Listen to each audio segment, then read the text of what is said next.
En cette journée internationale de lutte contre l'homophobie, plusieurs communes bruxelloises comme Woluwe-Saint-Pierre, Woluwe-Saint-Lambert ou encore Schaerbeek ont suspendu un drapeau arc-en-ciel devant leur hôtel de ville.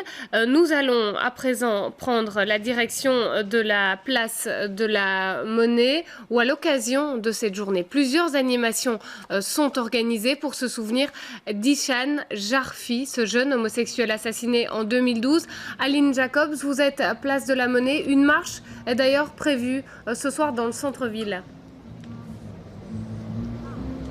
Oui, tout à fait, Marine. La marche vient de partir d'ici, de la place de la Monnaie. Mais avant ça, il y a eu évidemment des discours, dont celui du père d'Issan Jarfi. Il y a eu également du slam, il y a eu également de la musique. Tout ça pour se souvenir d'Issan Jarfi, assassiné en 2012. Alors, j'ai à mes côtés Olivero Azeglio. Vous êtes donc organisateur de la marche, mais également porte-parole de la Rainbow House à Bruxelles. Alors, c'est important chaque année, puisque cet événement a lieu chaque année, c'est important chaque année de se souvenir d'Issan. Bien sûr, Issan a été torturé et laissé pour mort dans un champ auprès de Nandrin.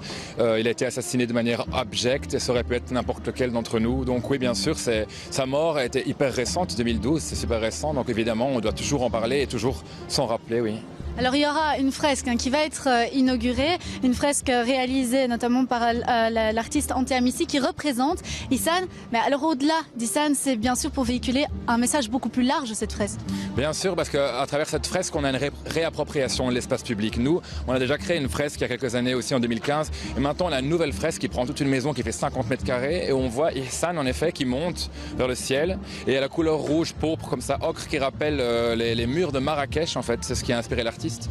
Et voilà, c'est l'occasion de reprendre l'espace public et de montrer que nous sommes présents. Et c'est aussi une commémoration de toutes les personnes qui sont violentées, qui sont victimes de violences transphobes, lesbophobes, biphobes et homophobes. Alors cet événement, il tourne entre les régions. C'est la deuxième fois qu'il est à Bruxelles et c'est la première fois qu'il a une telle ampleur avec tous ces moments, ces slams, ces moments de poésie aussi. Oui, cette année, donc Roby Calbert et Camille Pierre, qui sont les organisateurs principaux, ont vraiment voulu voir les choses en grand, ont vraiment voulu célébrer Issan comme il se devait. Le père Hassan Jarfi est vraiment hyper content et satisfait de cette journée.